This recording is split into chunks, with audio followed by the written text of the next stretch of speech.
Personality of Godhead. That's the only way that works in this age. If you try the other ways, yoga, karma, jnana, you will fail. That's given in the Vedas. Nastyeva, nastyeva, nastyeva. Only by Harinam, Harinam, Harinam. 3 times given. Harinam means chanting in the offensive stage, the neophyte stage. And the second time, Harinam means chanting in the clearing stage, the intermediate stage. And Harinam, chanting in the perfect stage, in the offenseless stage. Spontaneous devotion. By these 3 ways, you can approach the supreme destination. So everyone should be practicing this. There's no excuse. You can't say I'm not qualified. You can't say I don't have the facility. You can't say I don't have the time. Even 1 hour a day, you chant, and you'll start getting results. Immediate results. And if you can't perceive those results, that means you're an idiot. You're cursed. No, really. Really. Just like one guy I met in Hawaii, I said, you know, this chanting process and blah, blah, blah. And he says, oh yeah, chanting, I tried that. And what do you mean you tried? He said, well, I chanted for 2 hours and nothing happened. No fireworks, no big flashing lights. No angels coming out of the sky. Useless. So I said to him, well, were you following the process? He said, what process? No meat eating, no intoxication, no gambling, no illicit sex. What? No, man, come on. I smoke pot every day of my life and have sex and every day. I said, well, of course, you're not going to get any result. You weren't following the process. Oh, man, I don't believe in all those rules and all that stuff. Well, then you're not going to get any result. Harinam means you chant the name of the Lord offenselessly by following the process. You have to follow the instructions. If you go in the chemistry lab in school and just take a bunch of chemicals off the shelf and start throwing them together, who knows what's going to happen? Probably it's going to blow up in your face. You have to follow the procedure given in the chemistry book. Then you get the result. Do you think that experiments in consciousness are going to be any different? Just because you have a consciousness laboratory already built in, that doesn't mean it's any different from any other kind of science. You have to follow the procedure. You have to follow the rules. Otherwise, you don't know what the result is going to be. If you just throw in some intoxication and some meat eating and some old reruns of I Love Lucy and some, a couple of joints and some pills you found in your mother's medicine chest, you don't know what the result's going to be. It's probably going to be a mess. So you have to follow the process. If you follow the process, you'll get the result. It's so simple, but you have to do it. You actually have to do it. It's not enough to just sit there and think about it. It's not enough to just read the books. I mean, that's very nice. If you read the books, that's very good. You'll get some knowledge. But unless you put that knowledge into practice, it's basically not going to give you the result. So far we've been studying the 2nd chapter of Bhagavad-gītā. And in the 2nd chapter, of course, it discusses consciousness, the soul, and the beginning of meditation, which means to tolerate the changing conditions in the material world.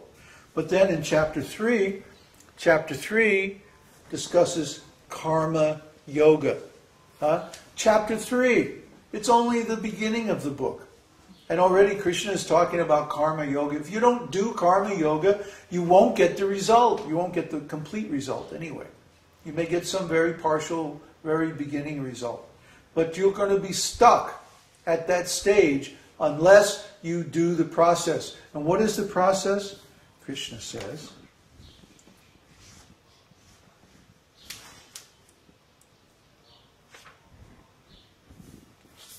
Well, I'll just read the whole thing. Arjuna says, O Janardana, O Keshava, why do you urge me to engage in this ghastly warfare if you think that intelligence is better than fruitive work? My intelligence is bewildered by your equivocal instructions. Therefore, please tell me decisively what is best for me. And Kṛṣṇa replies, O sinless Arjuna, I have already explained that there are two classes of men who realize the self. So far, he's just talking about the self, the Atma, who I really am. Some are inclined to understand him by empirical philosophical speculation, in other words, science. And others are inclined to know him by devotional work. Not merely by abstaining from work can one achieve freedom from reaction, nor by renunciation alone can one attain perfection. All men are forced to act helplessly according to the modes of the material nature. Therefore, no one can refrain from doing something, even for a moment.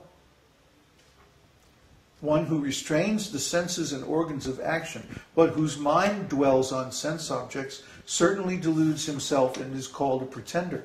On the other hand, he who controls the senses by the mind and engages his active organs in works of devotion without attachment is by far superior. That's pretty clear. Because if you try to renounce everything and stop all activities, what's going to happen? Are you going to be able to stop the results of your previous activities? No. The things you did in your previous life are still going to manifest in this life. So you'll be sitting there, you'll be breathing, you'll be eating, you'll be thinking within your mind, oh, I used to have this and I have that, but then I gave it up. Huh? This thinking is also action, because it creates impressions that color the consciousness with the qualities of the material sense objects. Therefore, Kṛṣṇa says this is hypocrisy. Huh? You're sitting there and you're trying to say, I'm a spiritual person, but your mind is filled with memories and impressions of your previous sensual activities, and therefore this is not spiritual consciousness at all. Huh? At the best, it's in the mode of goodness, the material mode of goodness. Huh? Such a person deludes himself and is called a pretender. It's a pretender. Why?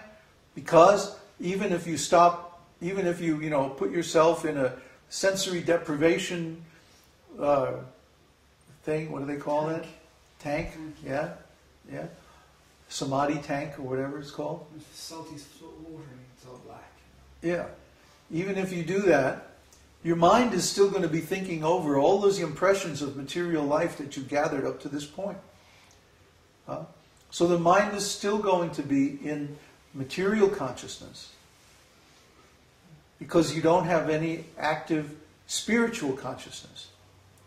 To replace those material impressions with spiritual impressions, you have to perform equivalent work with the material senses, but for the purpose of spiritual advancement. That's what Kṛṣṇa means when he says, engage the active organs in works of devotion. And then in the 3rd chapter, and again in the 5th chapter, Kṛṣṇa talks about the acts of sacrifice. Sacrifice means when you take the results of your work and you offer them to somebody else. But who are you going to offer them to? The Supreme Lord. That's why we have the process of deity worship, so that the results of our actions can be offered to the Supreme Lord. That's why we have service to the spiritual master, so that the results of our activities can be offered to the representative of the Supreme Lord. This is karma yoga. That's what it means. That's why we have a community. We have a community so that we can all work together and offer the results of our work to the Lord. That's karma yoga. This karma yoga is absolutely necessary to attain self-realization. If we don't do karma yoga, what's going to happen is, just like Kṛṣṇa talks about, we're going to be dwelling on our activities or previous activities of material sense gratification. We won't be able to help it. The mind operates by association.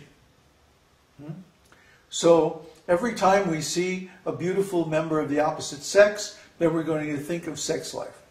It doesn't matter whether we're trying to attain spiritual life or not. Why? Because the mind is full of impressions of sex life from the past, and then every time, by association, those impressions will be recalled, and then there we go again, creating more impressions of material quality. Huh?